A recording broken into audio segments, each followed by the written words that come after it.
موضوع الدرس في احوال الاشقیاء والرد علیہم، سورۃ المعارج، تفسیر ابن کثیر۔ الحمد للہ رب العالمین، والصلاة والسلام على اشرف الانبیاء وسید المرسلین سیدنا محمد وعلى آلہ واصحابہ اجمعین۔ اللهم صل على سيدنا محمد وعلى آل سيدنا محمد كما صليت على إبراهيم وعلى آل إبراهيم في العالمين إنك حميد مجيد۔ أعوذ بالله من الشيطان الرجيم، بسم الله الرحمن الرحيم۔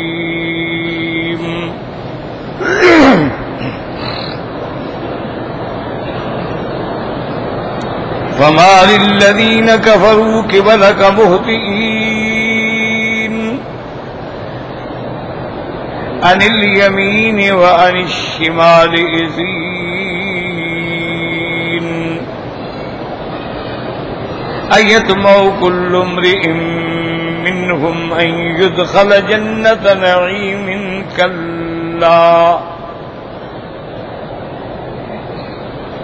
كلا إنا خلقناهم مما يعلمون فلا أقسم برب المشارق والمغارب إنا لقادرون على أن نبدل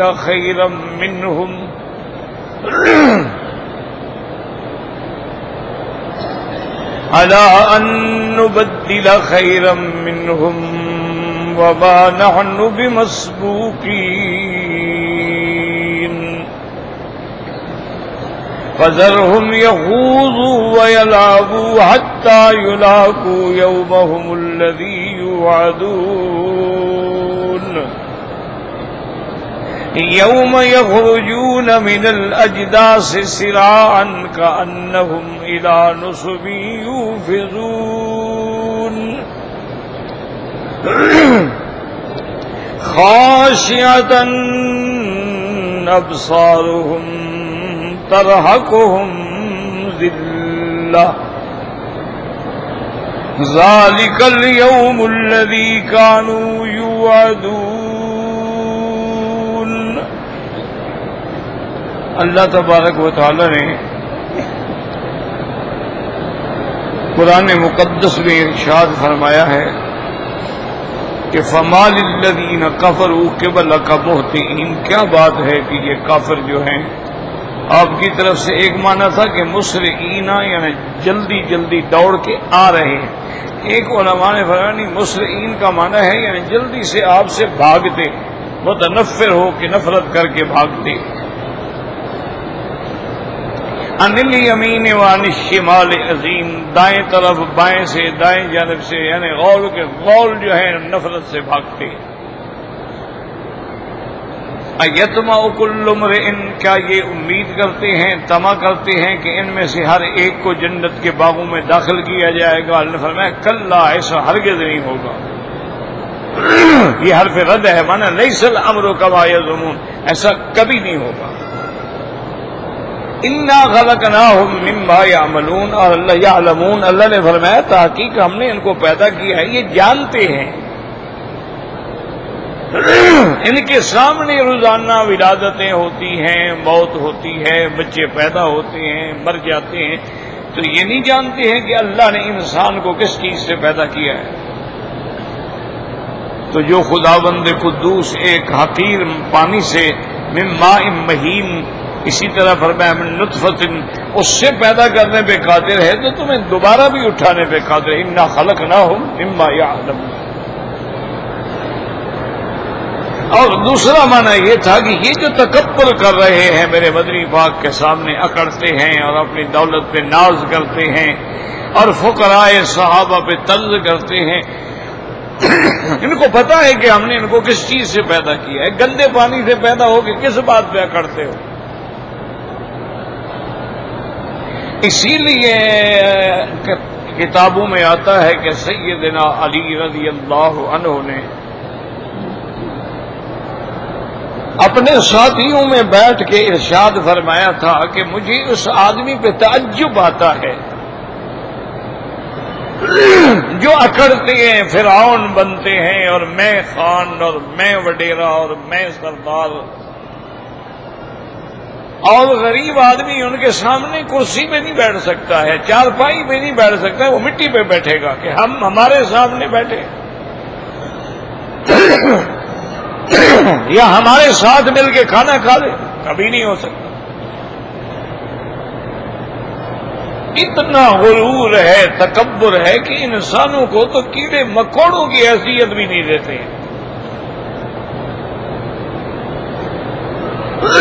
تو حضرت علی رضی اللہ تعالیٰ عنہ نے فرمایا کہ مجھے تعجب ہے کہ جو بندہ پیشاب کی جگہ سے 2 دفعہ نکلا ہو وہ کس بات پہ اکڑتا ہے اور خان بنتا ہے۔ پھر آپ نے وضاحت کی، فرمایا کہ دیکھو جب بچے کے لیے نطفہ ٹھہرتا ہے تو وہ نطفہ کہاں سے نکلتا ہے؟ ماں کا، عورت کا ہو یا مرد کا، پیشاب کی جگہ سے۔ اور جب بچہ تیار ہو جاتا ہے اور ولادت کا وقت آتا ہے تو اب حضرت کہاں سے نکلتے ہیں؟ پیشاب کی جگہ سے۔ فرمایا کہ مجھے تعجب آتا ہے ایسے انسان پہ الذی یخرج من موضع البول مرتین، کہ پیشاب کی جگہ سے 2 دفعہ نکلنے والا اکڑ رہا ہے کہ میں فرعون اور میں قارون اور میں شداد اور میں نمرود۔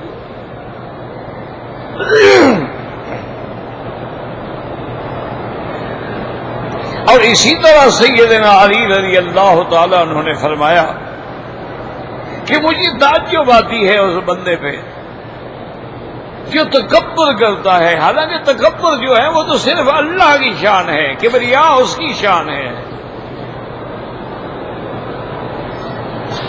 اور کسی بندے کو تو یہ شان، یہ زیبا ہی نہیں ہے۔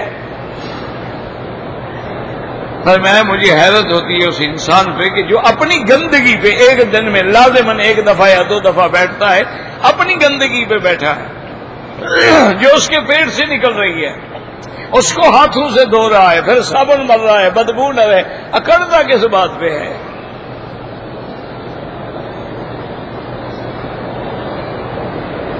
اسی طرح سیدنا علی رضی اللہ تعالیٰ عنہ نے فرمایا کہ دیکھو انسان کی سب سے اعلی غذا کیا ہے؟ شہد، اصل۔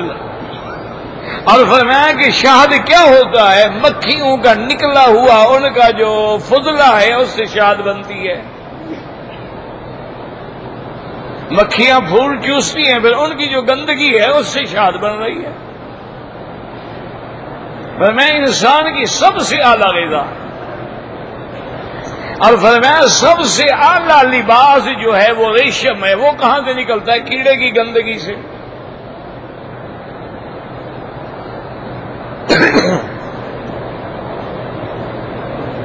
فرمایا اعلی لباس جو ہے وہ کیا ہے؟ وہ ریشم ہے۔ ریشم سے اونچا تو کوئی لباس نہیں ہوتا نا۔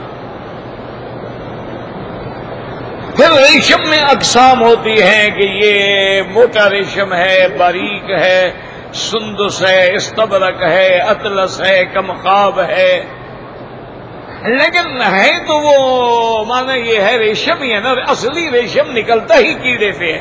یہ جو آج کل بازاروں میں بکتے ہیں نا جن میں لکھا ہوتا ہے کہ جی یہ سلک ہے یا سلک ہے اور پیور سلک ہے، یہ تو مصنوعی ہے، بنی ہوئی ہے۔ اس کا کیا مقابلہ اصلی ریشم کے ساتھ؟ یہ تو مشینوں سے بناتے ہیں، یہ تو مصنوعی چیز ہے، بنی ہوئی چیز ہے۔ اور فرمایا مجھے تعجب آتی ہے کہ انسان کا سب سے بہتر مشروب کیا ہے؟ دودھ۔ دودھ سے بڑی نعمت کیا ہے؟ کیونکہ دودھ سے اگر کوئی اور بڑی نعمت ہوتی تو اللہ بچے کے لیے کوئی اور انتظام فرما دیتے۔ پیدا ہونے والا بچہ اتنا کمزور ہے لیکن غذا کیا ہے؟ دودھ ہے۔ اور فرمایا تم نے کبھی غور کیا ہے کہ دودھ کیسے نکلتا ہے؟ من بین فرث وَدَمٍ لَبَنًا خَالِصًا صَائِغًا لِلشَّارِبِينَ۔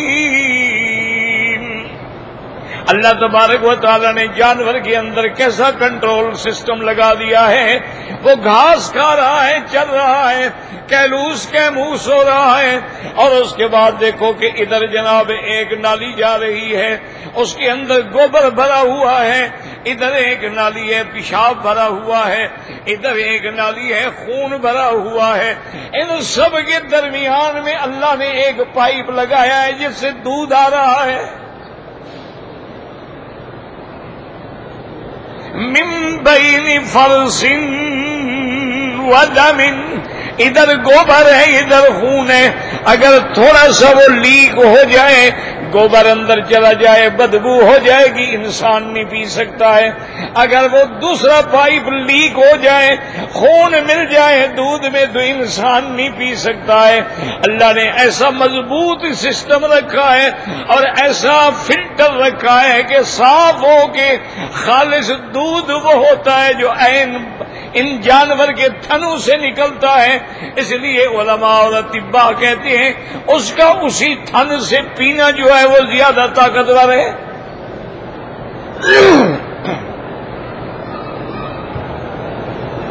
فرمایا من بین فرس ودم، من بین فرس ودم لبنا خالصا صائغا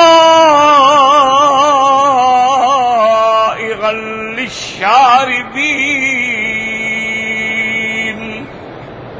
اور اللہ تبارک و تعالیٰ کے اس محبوب بندے نے فرمایا جب تیری غذا کیڑے سے ہے، تیرا لباس کیڑے سے ہے، اور تیرا پینے والا دودھ جو ہے وہ فرس اور دم کے درمیان سے نکل رہا ہے، پینے کے بعد پھر تم اکڑتے ہو، مونچھوں کو بل دیتے ہو۔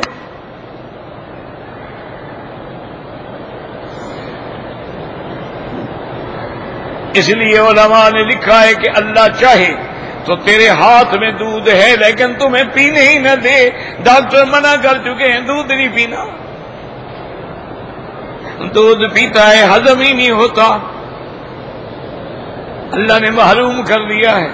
کتنی بڑے بڑے لوگ ہیں جن کے کھانے میں 20 ڈشیں ہوتی ہیں اور وہ چپ کر کے دیکھ رہے ہوتے ہیں کہ جی کھا لے، نہیں جی میں تو پرہیزی کھانا کھاؤں گا، مجھے شوگر ہے، مجھے بلڈ پریشر ہے، مجھے ہارٹ پرابلم ہے، مجھے فلاں پرابلم ہے۔ اللہ نے فرمایا دیکھو ساری نعمتیں موجود ہیں، میں نہ چاہوں تو تو کھا بھی نہیں سکتا۔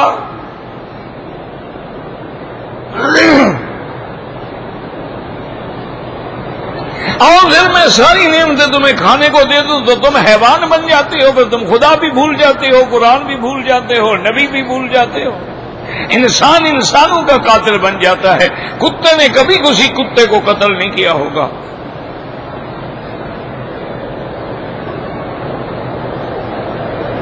اس لیے علماء نے لکھا ہے کہ سب سے خطرناک حیوان جو ہے وہ انسان ہے، کہ کوئی حیوان اپنی جنس کو نہیں مارتا، یہ واحد حیوان ہے جو انسان ہو کہ انسان کا قاتل ہے، اور بغیر کسی وجہ کے پیسے لے کے قتل کر رہا ہے، کرائے کا قاتل ہے۔ اور پیسے کس سے لے رہا ہے؟ کافروں سے۔ قتل کس کو کر رہا ہے؟ مسلمانوں کو۔ اور پھر قتل کے لیے ضروری نہیں ہے وہ مسجد ہے، وہ جناب آپ کی خانقاہ ہے، وہ عبادت کی جگہ ہے، وہ کوئی اسٹیشن ہے، وہ مقصد یہ ہے کہ جہاں زیادہ سے زیادہ بندے مر جائیں تاکہ میرے نمبر بڑھ جائیں گے، مجھے پیسے زیادہ ملیں گے۔ اسی لیے اللہ نے فرمایا کہ تم کیسے کرتے ہو؟ انا خلقناہم مما یعلمون۔ اور بعض اولیاء اللہ نے اس کی تفسیر میں ایک لطیف اشارہ فرمایا ہے۔ اللہ فرماتی ہیں میرے بندے، میں نے جس چیز سے تمہیں پیدا کیا ہے، کیا تم اس پلید چیز سے پیدا ہو کر میری جنت میں آنے کے قابل تھا؟ وہ یار اگر پلیدی لگی ہو تو مسجد میں لے آؤ گے، اس کو دھو گے باہر پھینکو گے؟ تو انسان کس چیز سے پیدا ہوا ہے؟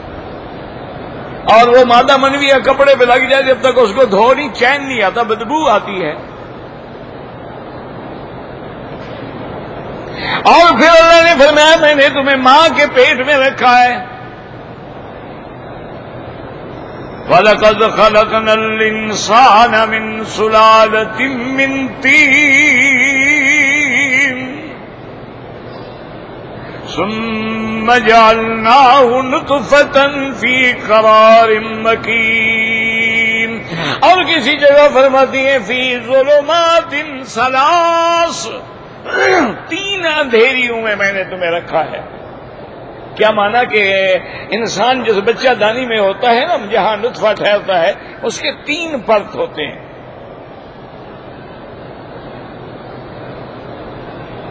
کیوں؟ اس کی وجہ یہ ہے کہ وہ اتنا ایئر ٹائٹ ہوتا ہے نا کہ اگر ہوا لگ گئی تو نطفہ خراب ہو جائے گا نا۔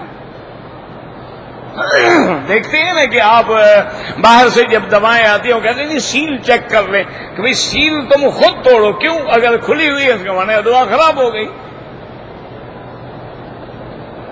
تو اللہ نے تمہارا وہ پانی جو ہے کہاں رکھا ہے؟ فرمایا فی ظلمات ثلاث، 3 اندھیرے، یعنی 3 اس کے اوپر پردے ہیں۔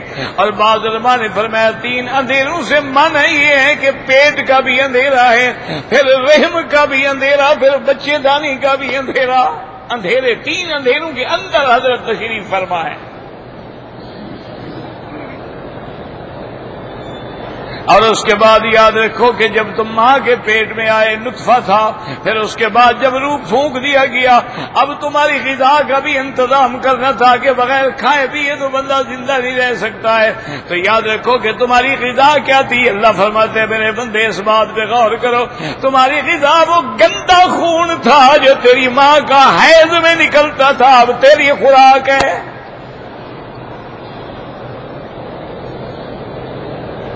اسی لیے جب عورت کو حمل ٹھہرتا ہے نا، حیض بند ہو جاتا ہے۔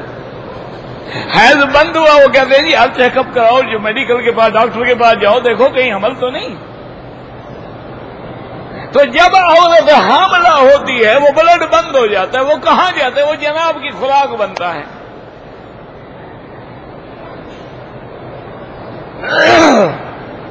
اچھا، اور پھر اللہ پاک نے فرمایا جب تیری پیدائش کی گھڑی آتی ہے تو بچہ یاد رکھو ہمیشہ رحم مادر کے اندر یوں ہوتا ہے، سر اوپر ہوتا ہے، ٹانگیں نیچے ہوتی ہیں، لیکن جب گھڑی آتی ہے ولادت کی، اس کے باہر دنیا میں تشریف لانے کی، اب اللہ فرماتے انا ہدیناہ السبیل، اب ہم نے اس بچے کو جو کسی سکول میں نہیں گیا، جو کسی جمنیزم میں نہیں گیا، جو کسی جم میں نہیں گیا، ہم اس کو راستہ بتلاتے ہیں کہ جناب جلدی سے کلٹی کھاؤ تاکہ سر پہلے نکلے ٹانگیں بعد میں۔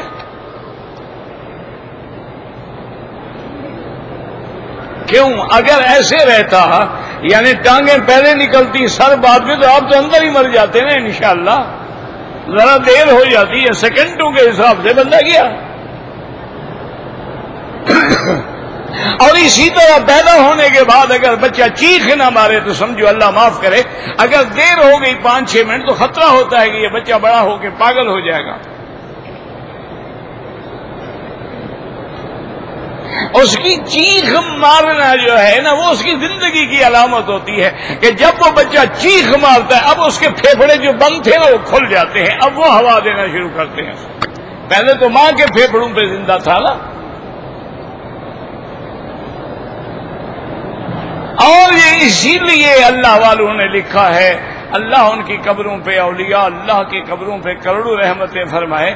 انہوں نے فرمایا کہ یاد رکھو کہ ایک بات کا یاد رکھنا کہ جب تم پیدا ہوئے تھے تم رو رہے تھے اور زمانہ ہنس رہا تھا، تم نے چیخ ماری اور سب نے کہا مبارک ہو مبارک ہو، ماشاءاللہ ماشاءاللہ بچہ پیدا ہو گیا، صحیح سلامت آ گیا، بچہ زندہ ہے، چیخ ماری ہے۔ تم رو رہے تھے اور دنیا خوشیاں منا رہی تھی۔ جب تیری موت کا وقت آئے تو پھر ایسا کرنا کہ تم تو خوش ہو رہے ہو اور دنیا تیرے لیے رو رہی ہو کہ ہائے کیسا بندہ چلا گیا۔ انہوں نے کہا تم اپنی زندگی. اور اسی طرح اولیاء اللہ نے ایک اور نکتہ بھی لکھا ہے. انہوں نے کہا اب حضرت جب آپ تم پیدا ہوئے نہ چلنے کے قابل ہو، نہ بولنے کے قابل ہو، نہ اٹھنے کے قابل ہو، نہ کسی کو پکڑنے کے قابل ہو، اپنا پیشاب آ جائے تو پیشاب میں پڑے ہو، اپنا پخانہ نکل جائے تو حضرت پخانے میں پڑے ہو. بچے کو دیکھا ہے نا کیا حال ہوتا ہے بچے کا. اب تو تم خان بن گئے ہو نا. ماں باپ سے تو پوچھو جن سے آج نفرت کرتے ہو. آج تو حکم بیگم کا چلتا ہے نا. ماں باپ تو بوڑھے ہیں، پاگل ہیں، اولڈ لوگ ہیں، پرانے خیالات کے جاہل لوگ ہیں. ان کو کیا پتا. آج دنیا بدل گئی ہے، ہم ماڈرن لوگ ہیں.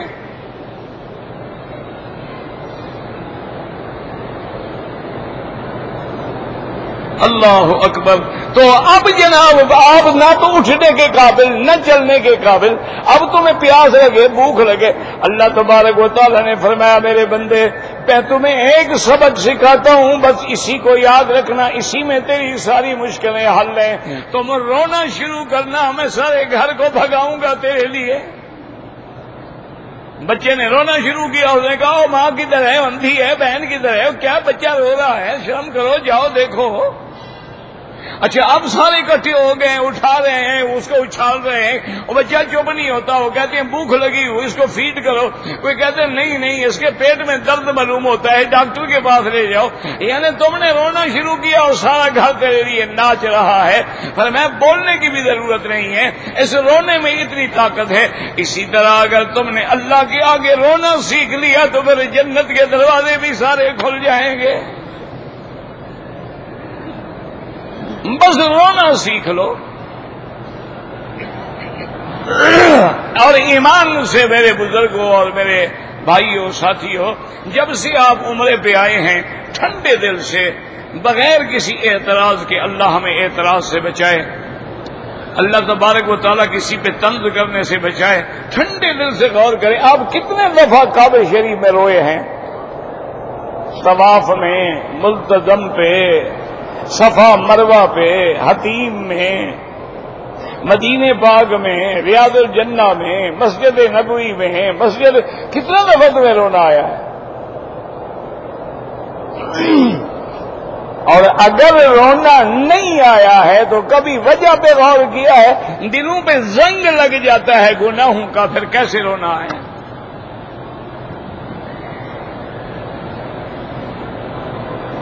دیکھیں نا چاقو پہ زنگ لگ جائے، چھری پہ زنگ لگ جائے، تلوار پہ زنگ لگ جائے، وہ بھی نہیں کاٹتا.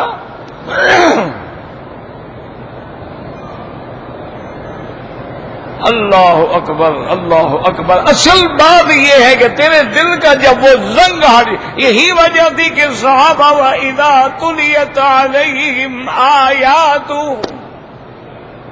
زَادَتْهُمْ ایمانا. اللہ نے فرمایا میرے مدنی کے ساتھی ایسے ہیں جب قرآن پڑھا جائے ان کا ایمان بڑھ جاتا ہے.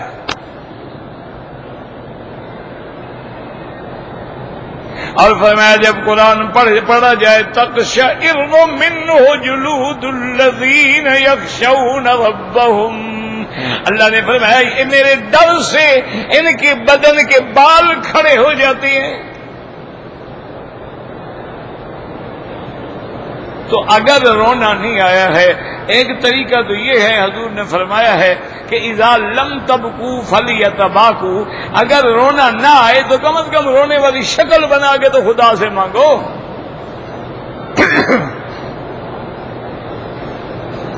اور علاج یہ ہے کہ قبرستان میں جا کے قبروں کی زیارت کرو اور وہاں کھڑے ہو کے غور کرو کہ میرا مولا اس قبرستان میں کتنے بڑے بڑے اولیاء، علماء، زہداء، فقہاء اور کتنے بڑے بڑے دنیا دار، سرمایہ دار سب اسی قبر میں پڑے ہیں. اور میں نے بھی اسی جگہ آنا ہے اور قبر تو روز پکار رہی ہے کہ تیاری کر لو، انا بیت الوحدہ.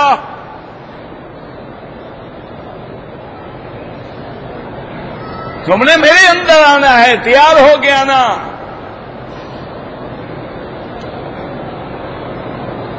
اور دوسرا علاج یہ ہے کہ جو یتیم بچے ہیں ان پر ہاتھ پھیریں اور ان کو پیسے دیں، کپڑا دیں، لباس دیں، تاکہ وہ یتیم تجھ پہ راضی ہو کے دعا مانگیں۔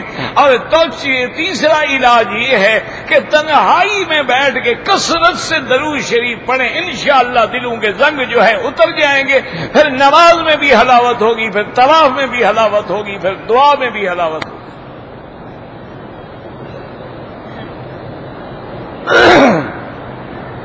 میں نے اپنی زندگی میں دو بزرگ دیکھے ہیں، ایک حضرت شیخ فقیر اللہ تھے، اللہ ان کی قبر پہ رحمتیں فرمائے، اور اسی طرح ایک پاکستان کے بہت کچے کے علاقے میں ڈی جی خان میں ایک بزرگ ہوتے تھے، جند وڈا ان کا نام تھا، جند وڈا شاہ۔ تو ان کا ایک بازو کٹ گیا تھا، ایک بازو تھا، لیکن خدا کی شان یہ ہے، ان دو بندوں کو ہم نے دیکھا، جب عرض کیا کہ حضرت دعا کے ہمارا ہاتھ اٹھایا نہیں اور روتے روتے بے ہوش ہو جاتے۔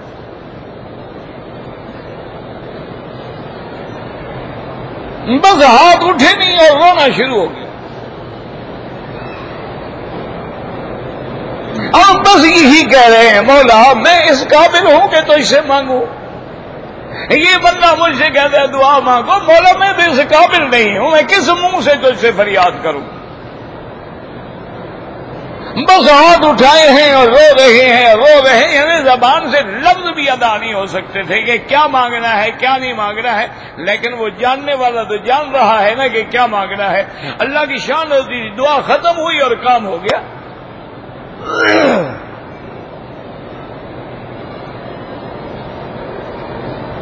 ہمیں تو مانگنا بھی نہ آیا نا، ہم تو بس ایک نقل ہے کر رہے ہیں۔ اللہ کریم ہے، وہ چاہے تو نقل کو بھی اصل بنا دے۔ ایک بزرگ رہتے تھے مدینہ منورہ میں، پرانی بات ہے، کافی پرانی بات ہے۔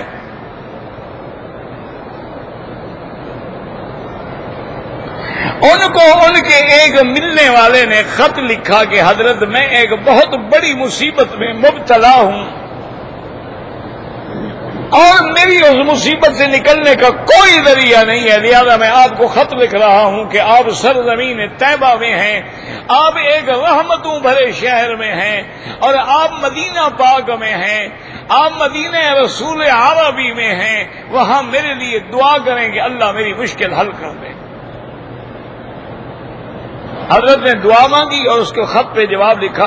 پہلے بزرگ یہ کرتے تھے کہ خط آیا نا اسی کے پیچھے ایک سطر میں جواب لکھا، فرماتے بھی اور کاغذ کیوں ضائع کریں، اسراف ہے نا، منع ہے۔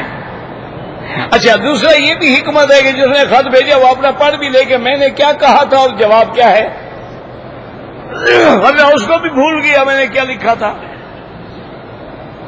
اللہ والے اتنی احتیاط کرتے تھے۔ انہوں نے اسی خط پہ ایک سطر میں لکھا کہ آپ کا خط ملا ہے، میں نے آپ کے لیے دعا کی ہے، آپ کی مشکل حل ہو گئی، والسلام علیکم۔ خط بھیج دیا، اچھا اس کو خط ملا، اللہ کی شان ہے، اس کا کام ہو گیا۔ تو اس کی جب ملاقات ہوئی تو اس نے کہا حضرت آپ کو اللہ جزائے خیر دے، آپ نے دعا مانگی اور اللہ نے میرا کام کر دیا، لیکن مجھے اس بات میں تعجب ہے کہ آپ نے یہ کیسے لکھ دیا، دعا مانگی اور کہا تمہارا کام ہو گیا، اب اللہ کی مرضی ہے کرے نہ کرے، آپ کو کیسے یقین آ گیا؟ ہماری دعائیں ہیں باقی اس کی مرضی۔ اب یعقوب علیہ السلام نے کتنا عرصہ دعا مانگی اور یوسف ملے علیہم السلام، حضرت ایوب علیہ السلام نے کتنا عرصہ دعا مانگی اور بیماری سے، تو اللہ کی مرضی ہے۔ آپ نے یہ یقین کیسے کر لیا کہ بھی میں نے آپ کے لیے دعا کی اور آپ کا کام ہو گیا؟ میرا کام تو حضرت ہو گیا ہے۔ آپ نے فرمایا خدا کے بندے، اللہ کے قرآن میں ہے نا کہ ہم جب جنت میں جائیں گے تو اللہ فرماتے ہیں وَلَكُمْ فِيهَا مَا تَشْتَهِي أَنفُسُكُمْ وَلَكُمْ فِيهَا مَا تَدَّعُونَ، جب تم جنت میں جاؤ گے جو چاہو گے جو مانگو گے وہ تمہیں ملے گا۔ یہ قرآن میں ہے کہ نہیں؟ انہوں نے کہا ہے، انہوں نے کہا میں نے ریاض الجنہ میں بیٹھ کے دعا مانگی تھی، تو یہ بھی تو جنت کا ٹکڑا ہے، جو مانگو گے ملے گا، نہ ملنے کا کیا مطلب؟ یہ بھی تو ما بین بیتی و منبری روضۃ من ریاض الجنہ. تو میں نے بھی تو جنت میں بیٹھ کے دعا مانگی. تم نے بھی کبھی اس یقین سے مدینے میں دعا مانگی ہے؟ ٹھنڈے دل سے ایمان سے کہیں، ناراض نہ ہوا کریں.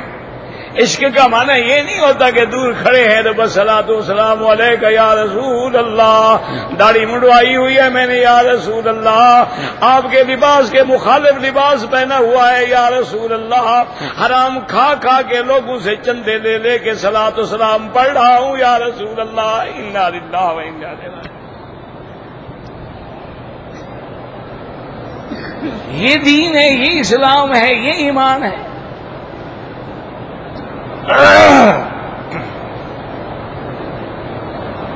تو اس لیے علماء نے کتنی پیاری بات لکھی ہے. انہوں نے کہا، اللہ فرماتے ہیں ہم نے جو پیدا کیا ہے تم کو تم جانتے ہو، تم اس قابل ہو کہ تمہیں جنت میں لایا جائے؟ تم اس قابل ہو کہ میری پاک جگہ پہ آئے ہو، آؤ اور جہاں کبھی گناہ نہیں ہوا. یہ تو میری مرضی ہے نا کہ ایمان کی دولت دے کر، اعمال صالحہ کی دولت دے کر تمہیں اس قابل بنا دیتا ہوں کہ جنت میں آ جاؤ. اور اگر تمہارے پاس ایمان ہی نہ ہو اور وہ اعمال بھی نہ ہو تو پھر کیا ہو؟ پھر تو تم ایک جیفا ہو، ایک مردار ہو، پڑے ہو. پھر تمہیں کون جنت دلائے گا؟ اسی فرمایا انا خلقناہم مما یعلمون فلا اقسم برب المشارق فلا اقسم برب المشارق والمغارب انا لقادرون على ان نبدل خيرا منهم وما نحن بمسبوقين. اللہ نے فرمایا یاد رکھو، فلا اقسم اصل معنی ہوتا ہے اقسم برب المشارق والمغارب. اس لیے علماء کہتی ہیں لام جو ہے یہ زائدہ ہوتا ہے. عرب کے رواج میں محاورات میں ایسے ہے کہ لا واللہ ہے، بلا واللہ ہے، تو لام زائدہ جب ہو گیا تو باقی کلام کیا رہے گا؟ اقسم برب المشارق والمغارب.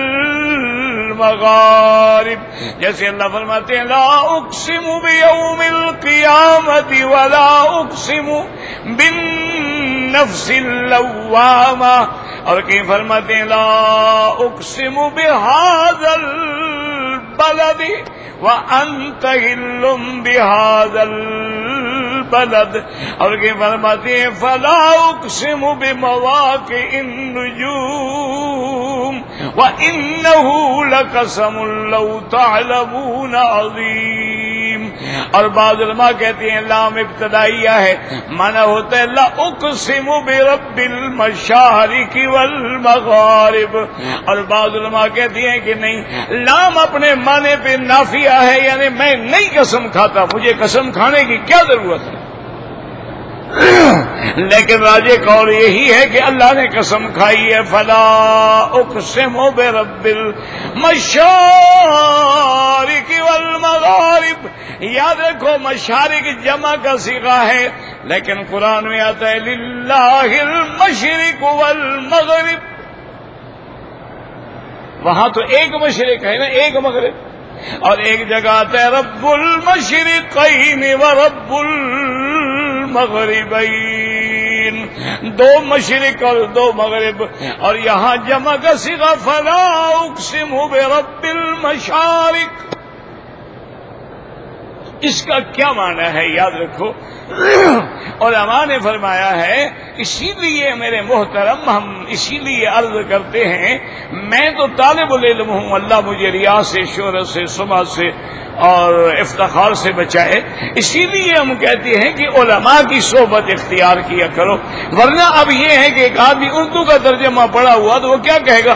ایک جگہ تو خدا کہتا ہے ایک مشرق ایک مغرب، دوسری جگہ کہتا ہے دو مشرق دو مغرب، تیسری جگہ کہتا ہے کئی مشرق اور کئی مغرب. یہ کیا بات ہو گئی؟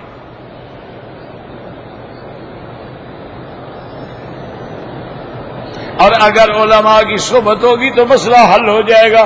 وہ بتلاتی ہیں للہ المشرق والمغرب مغرب، جہات میں مشرق ایک، مغرب دو، شمال جنوب، یہ 4 جہات ہیں۔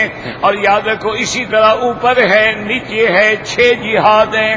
اور جہاں پر میں رب المشرقین، اس سے مراد ہے کہ 6 مہینے گرمیوں کے ہوتی ہیں، 6 مہینے سردیوں کے ہوتی ہیں۔ صیف کی مشرق الگ ہوتی ہے اور شتا کی مشرق الگ ہوتی ہے، تو وہاں ایک ٹھنڈی زمانے کی مشرق ہے اور ایک گرم زمانے کی مشرق ہے۔ اسی طرح مغرب ہے تو اب 2 ہو گئے۔ اور جہاں اللہ نے جمع کا صیغہ، ہر ملک کی اپنی مشرق و مغرب ہے، اس لیے فرمایا فلا اقسم برب المشارق والمغارب۔ اب دیکھیں عرب کے اندر مشرق ہے، مغرب ہے، طلوع ہے، غروب ہے، لیکن کہیں 2 گھنٹے کا فرق ہے، کہیں 4 گھنٹے کا فرق ہے، کہیں 6 گھنٹے کا فرق ہے۔ تو ان کی مغرب جب ہوگی تو مغرب پڑھیں گے، تو ہر اسی کی مغرب زیادہ ہو گئے، مشرق بھی زیادہ ہو گئے۔ اس لیے اللہ نے فرمایا فلا اقسم برب المشارق والمغارب انا لقادرون علی، اللہ نے فرمایا مجھے قسم ہے ان کی، اور ہم قادر ہیں اس بات پہ کہ الان نبدل خیرا منہم، ہم ان کے بدلے ان کو ہلاک کر کے ایک نئی جماعت پیدا کر دیں جو ایمان والی ہو، جو ان سے بہتر ہو، جو محمد مدنی کی فرما بردار ہو۔ اللہ نے فرمایا ہم قادر ہیں اس بات پہ، لا شک اللہ ہر چیز پہ قادر ہیں۔ زندگی باقی تو انشاءاللہ بات باقی۔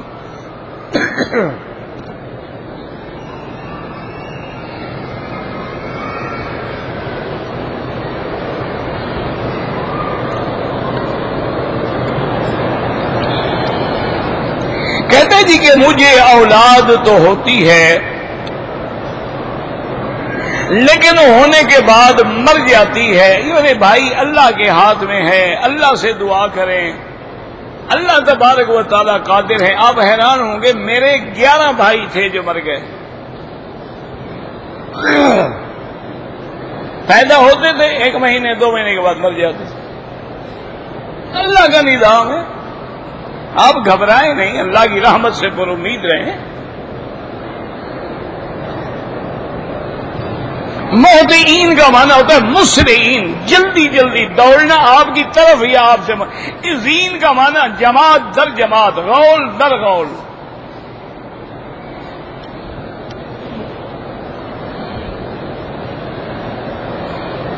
کہتے جی کہ گندم جو ہے وقت سے پہلے بیچ دیں، صرف گندم نہیں، دنیا میں جتنے پھل ہیں جب تک وہ ظاہر نہ ہو اس کو پہلے بیچنا حرام ہے۔ جیسے ہمارے یہاں رواج ہے نا، 2 سال کا آم کٹھے بیچ دو، 4 سال کا باغ کٹھے بیچ دو، یہ حرام ہے۔ پھل نظر آئے پھر بیچو، گندم نظر آئے پھر بیچو۔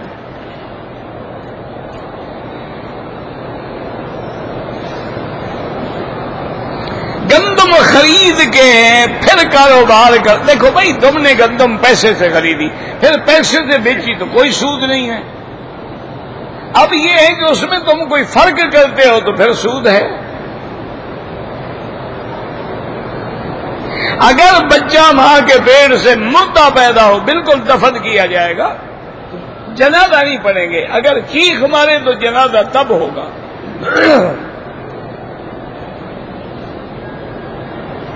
کہتے کہ جو چیز حق المہر میں لکھی ہو وہ ہر حال میں دینا ہوگا، ورنہ اسی بیوی کی حق المہر کی وجہ سے جہنم چلے جاؤ گے۔ اس کا بڑا آسان حل ہے، یا ادا کرو یا بیگم کے پاؤں پہ ہاتھ رکھ کے معافی مانگو، دنیا میں معاف کروا لو۔ اور یار یہاں کا پاؤں پکڑنا اچھا ہے نا جہنم سے۔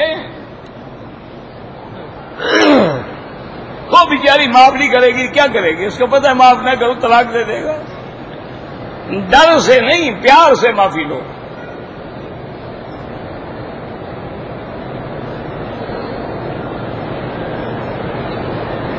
پوری زندگی میں پورے رمضان کا آپ نے اعتکاف کیا ہے، آپ کو جس نے کہا ہے جھوٹ بولا ہے۔ میں نے تو کبھی 8 دن کا بھی نہیں کیا، میں تو اعتکاف بیٹھتا ہی نہیں ہوں، اسی لیے کہ رمضان میں میرے پاس مہمان ہوتے ہیں، ان کی نگرانی ان کی خدمت کون کرے؟ میں تو مجبور ہوں، میں تو اعتکاف میں نہیں بیٹھتا۔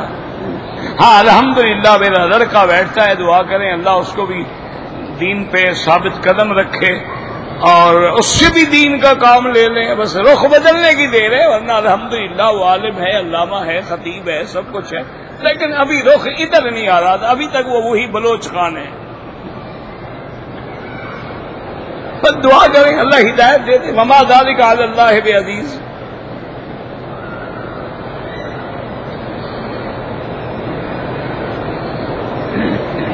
کہتے جی کہ ہمارے گھر کے قریب قبرستان ہے، لوگوں نے بھی گھر بنائے ہوئے ہیں، میں جہاں گھر بنا رہا ہوں وہاں نیچے سے قبر ہے، خدا کے لیے قبروں پہ تو گھر نہ بناؤ، مردوں کو تو آرام سے رہنے دو نا، چلو زندوں سے لڑائی لڑو، جو بیچارے مر گئے ہیں ان کو تو معاف کرو نا کہ ان کی بھی ہڈیاں نکال کے گھر بنا رہے ہو۔ یہ کئی پلادے بنے ہوئے ہیں ماشاءاللہ مردوں پہ، انا للہ و انا الیہ راجعون۔ بھئی صلاۃ تسبیح جو ہے ایک ضعیف حدیث میں ثابت ہے، اور فضائل اعمال میں محدثین کرام ضعیف حدیث پہ عمل کرتے ہیں، کوئی اس میں جھگڑا نہیں، آپ پڑھا کریں۔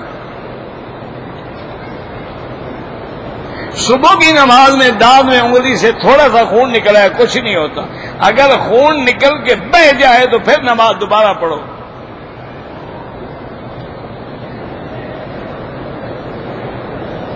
کہتے جی کہ آپ جب خطاب کرتے ہیں سلام نہیں کرتے ہیں، اب میرے پاس کیا علاج ہے؟ ادھر جو لوگ بیٹھے ہیں پوچھو میں سلام کرتا ہوں کہ نہیں؟ اب ہر کسی کو نہ پہنچے یہ تو مشکل ہے۔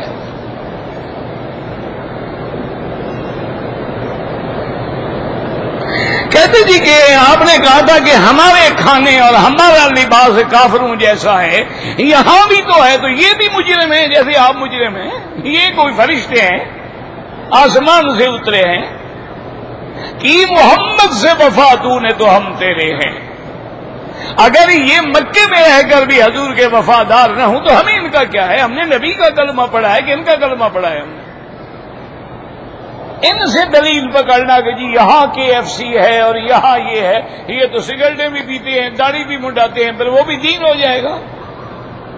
یہ تو اتنے بڑے بڑے حقے پیتے ہیں، اتنا بڑا حقہ ہوتا ہے کہ مسجد کا مینار ہو، کبھی قہوے پہ جا کے ان کے حقے دیکھے نا، یہ کیا ہے ان کا عمل جو ہمارے لیے دین ہے؟ دعا جب اللہ کہتے ہیں مجھ سے مانگو تو پھر وسیلے کی کیا ضرورت ہے؟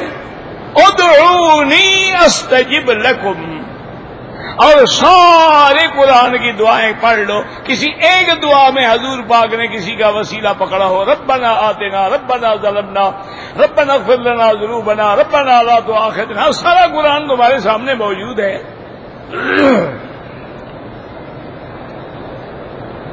صدقے یا رسول اللہ، یہ تو کوئی دعا نہیں ہے، یہ تو تمہارا اپنی زبان میں بنائے ہوئے باتیں ہیں، اور یا رسول اللہ حرف ندا سے کہنا تو شرک ہے، یا اللہ بس حرف ندا اللہ کے لیے ہوتا ہے۔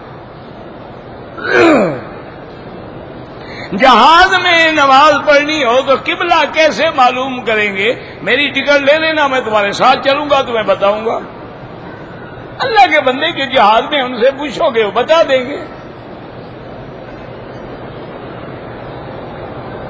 میں نے عمرہ کرنے کے بعد احرام کھول دیا، بعد میں شک پڑا کہ میرا وضو صحیح نہیں تھا، تو وضو کر کے صرف طواف دوہرا لیں، باقی کوئی جرمانہ نہیں، کیونکہ شک ہے تیرا۔ اگر جبل رحمت میں، غار ثور میں، غار ہرا میں جائیں کوئی منع نہیں، وہاں دعائیں مانگیں کوئی منع نہیں، اور نہ جانے کا حکم ہے۔ 27 رجب کا کوئی روزہ نہیں ہوتا، نہ نبی پاک نے حکم دیا ہے، یہ جاہلوں نے گھڑ رکھا ہے۔ شیعہ نے امام جعفر کے کونڈے بنائے ہیں تو انہوں نے بھی تو کوئی مقابلہ کرنا ہے نا۔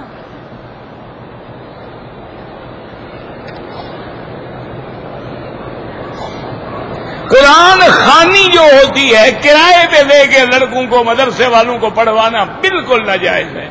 آپ نے قرآن پڑھنا ہے، سارے گھر والے بیٹھ جاؤ پڑھو، گھر میں اپنے رشتہ داروں کو بلا لو پڑھو، اور کھانا شانا نہ کھلاؤ، پھر دیکھو دوبارہ کوئی آتا ہے پڑھنے. تو اگر کھانے کے لیے آتے ہیں تو پڑھنے کا ثواب بھی انشاءاللہ دہلا ملے گا.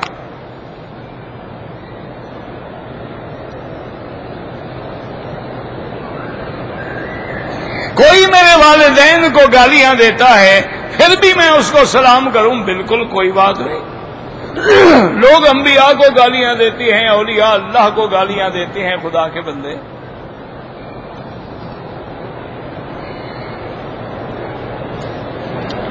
والدہ بیمار ہے، اللہ نماز عطا فرمائے.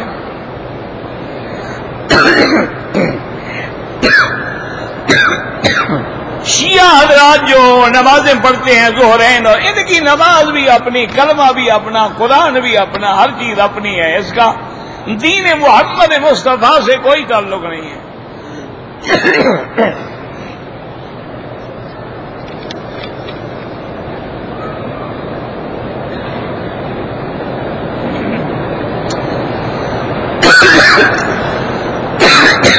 کہتے جی کہ بعض لوگ سڑک پہ کھڑے ہو کر قیمتی موبائل بیچتے ہیں کم قیمت میں، تو سمجھ لو چوری کا ہے انشاءاللہ. پھر کیوں خریدو؟ ورنہ پاگل ہے کوئی آدمی 1000 کی چیز جو 500 میں بیچ رہا ہے، صاف ظاہر ہے کہ چوری کا مال ہے.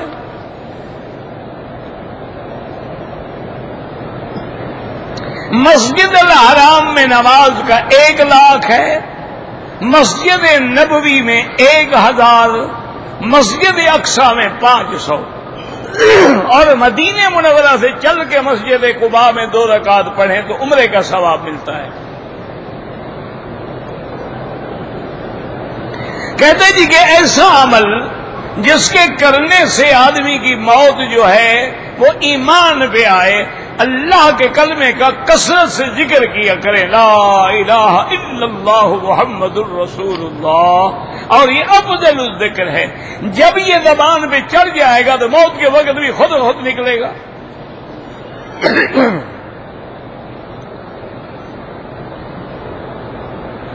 اللہ کا شکر گزار کیسے بنے؟ اس کے حکم کی تعمیل کرو، جو حکم دیا تعمیل کرو، جس سے روکا رک جاؤ، شکر گزار ہو.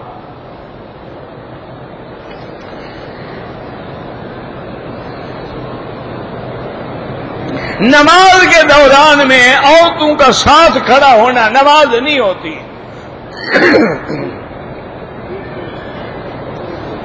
اگر حتیم میں جاتے ہوئے عورتیں بدن سے لگیں تو نہ جاؤ، کوئی فرض ہے جانا حتیم میں؟ نہ جاؤ حتیم میں. ثواب کے بجائے جب گناہ کرنا ہے تو کیا جانے کی کیا ضرورت ہے؟ یا اس وقت جاؤ جب رش نہ ہو. حتیم میں عورتیں جگہ نہیں چھوڑتی، اور عورتیں کہاں جگہ چھوڑتی ہیں؟ اور کسی جگہ چھوڑتی ہیں؟ جس گھر میں آ گئی اس کو کبھی چھوڑا ہے؟ جن چھوڑے، بھوت چھوڑے، عورت کیوں چھوڑے؟ خاوند چھوڑ کے نکل جائے، وہ بیٹھی ہے.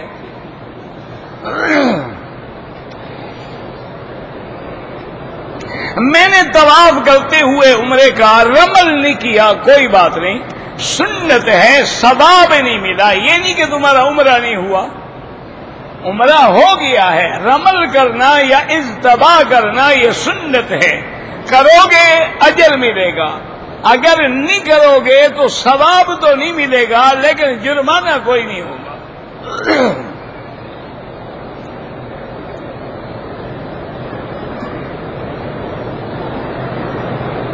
کہتے جی کہ میری بیوی نے عمرہ کیا، طواف کیا، صفا مروہ دوڑی، اور اس کے بعد اس نے اپنے بال کینچی سے خود کاٹ لیے. بالکل ٹھیک ہے.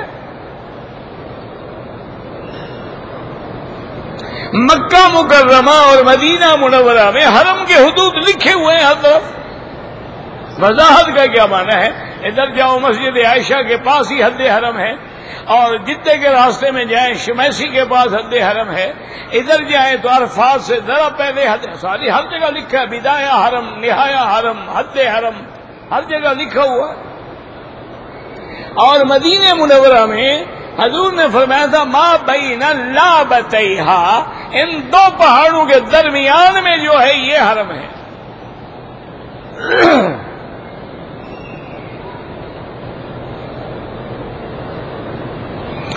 منع کرنے کے بعد اپنے سر کے بال جو ہیں وہ خود مشین پھیر لے، بالکل جائز ہے، کوئی منع نہیں ہے۔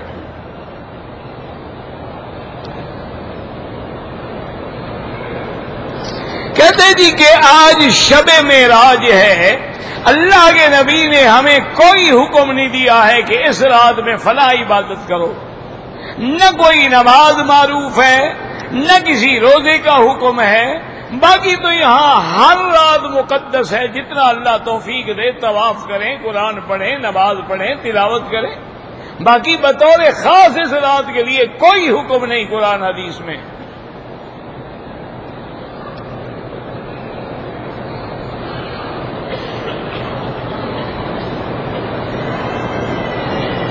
جنت کے تو 8 دروازے ہیں، ہم کس دروازے سے جائیں گے؟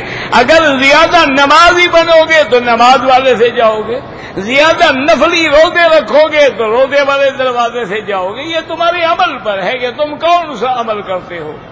اور ایسے خوش نصیب بھی ہیں جیسے کہ ایک دن سیدنا ابی بکر رضی اللہ تعالی عنہ نے حضور سے پوچھا کہ یا رسول اللہ صلی اللہ علیہ وسلم، کوئی ایسا خوش نصیب مومن بھی ہوگا جس کو 8 دروازوں سے بلایا جائے؟ آپ نے فرمایا ان میں تم ہوگے، کہ تمہیں ہر دروازہ بلائے گا کہ ابو بکر مجھ سے گزر جاؤ۔ یہ دیکھو، یاد رکھو، علماء نے ایک نکتہ لکھا ہے، اللہ عالم، یعنی نہ قرآن ہے نہ حدیث ہے، یاد رکھو، یہ بزرگوں کا ایک نکتہ ہے۔ انہوں نے لکھا ہے کہ جب آدمی جنازہ پڑھتا ہے، اسی لیے حکم ہے کہ جنازے پہ زیادہ سے زیادہ مسلمان آئیں، کیونکہ جب ہم دعا کریں گے اللہم اغفر لحینا ومیتنا وشہدنا، تو کوئی تو اللہ والا ہوگا نا، تو کسی کی دعا کی وجہ سے اللہ میت کی مغفرت فرما دیتے ہیں۔ اور دعا بھی بڑی عظیم ہے کہ اللہم اغفر لحینا ومیتنا وشاہدنا وغائبنا وصغیرنا وکبیرنا، اور پھر آگے حضور نے فرمایا اللہم نقہ عن الخطایا کما ینقى الثوب الابیض من الدنس، اللہم اغسل خطایاہ من الماء والثلج والبرد، اللہم اکرم نزلہ، اللہم وسع مدخلہ، اللہم اغفرہ وارحمہ وتجاوز عنہ، اللہم لا تذلنا بعدہ، اللہم لا تحرمنا بعدہ، اللہم لا تفتنا بعدہ، اللہم اجعلہ لنا سلفا واجرا۔ تو عجیب دعا ہے، تمہیں جتنی یاد ہے وہی کافی ہے۔ تو انہوں نے لکھا ہے کہ بعض مردے ایسے ہیں جو دعا مانگنے والوں کی وجہ سے اللہ بخش دیتا ہے، اور بعض اللہ کے ایسے بندے ہوتے ہیں جو ان کا جنازہ پڑھنے آتے ہیں، وہ اس کی وجہ سے اللہ بخش دیتا ہے کہ تم نے میرے بندے کا جنازہ پڑھا ہے، اس کے لیے دعا مانگی ہے، جاؤ میں نے تمہیں معاف کر دیا۔ تو اسی لیے یاد رکھیں کہ بعض ایسی شان والے بھی ہوں گے جن کو جنت کے سارے دروازے پکاریں گے، اور اتنی شان سے وہ جنت میں داخل ہوں گے کہ اس کا کوئی تصور نہیں کر سکتا۔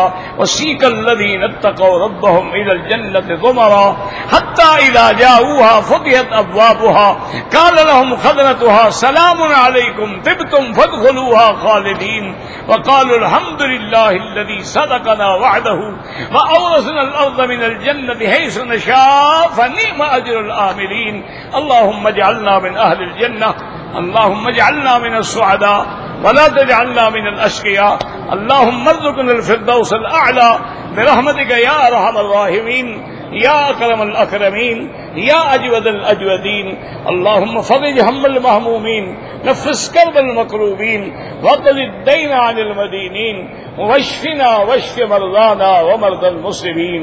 یا اللہ بیماروں کو شفا عطا فرما، یا اللہ ہم سب کی اور اس عاجز کی بھی بیماریاں دور فرما، پریشانیاں دور فرما، ظاہری باطنی روحانی جسمانی پریشانیاں بیماریاں اپنی رحمت سے دور فرما۔ اللہم مذہب الباس رب الناس اشف انت الشافی لا شفاء الا شفاؤک شفاؤک لا یغادر سقما۔ اللهم اشفنا واشف مرضانا وارحم موتانا واستجب دعاءنا ولا تخيب رجاءنا برحمتك یا ارحم الراحمین. یا اللہ بے دینوں کو دین عطا فرما، یا اللہ بے اولادوں کو اولاد عطا فرما، جن کی اولادیں ہیں ان کو صالح بنا. یا اللہ جن کے گھروں میں بچیاں ہیں ان کو خیر اور رحمت کے رشتے نصیب فرما. یا اللہ بے روزگاروں کو روزگار عطا فرما، قرض داروں کے قرض عطا فرما. یا اللہ ہمیں مانگنا بھی نہیں آتا، بغیر مانگے عطا فرما. یا اللہ عالم اسلام کی عزت و غلبے کا فیصلہ فرما. یا اللہ کفار کی ذلت کا فیصلہ فرما. یا اللہ مسلمان عرب میں ہیں، عجب میں ہیں، کشمیر میں ہیں، برما میں ہیں. یا اللہ مسلمان اراکان میں ہیں، ہندوستان میں ہیں، بنگلہ دیش میں ہیں، پاکستان میں ہیں. یا اللہ جس ملک میں ہیں، جس جگہ میں ہیں، ان کی جان مال آبرو عزت کی حفاظت فرما. ربنا آتنا فی الدنیا حسنۃ وفی الآخرۃ حسنۃ وقنا عذاب النار. سبحان ربک رب العزۃ عما یصفون وسلام علی المرسلین والحمد للہ رب العالمین. اللهم صل علی سیدنا محمد وعلی آل سیدنا محمد کما صلیت علی ابراہیم وعلی آل ابراہیم فی العالمین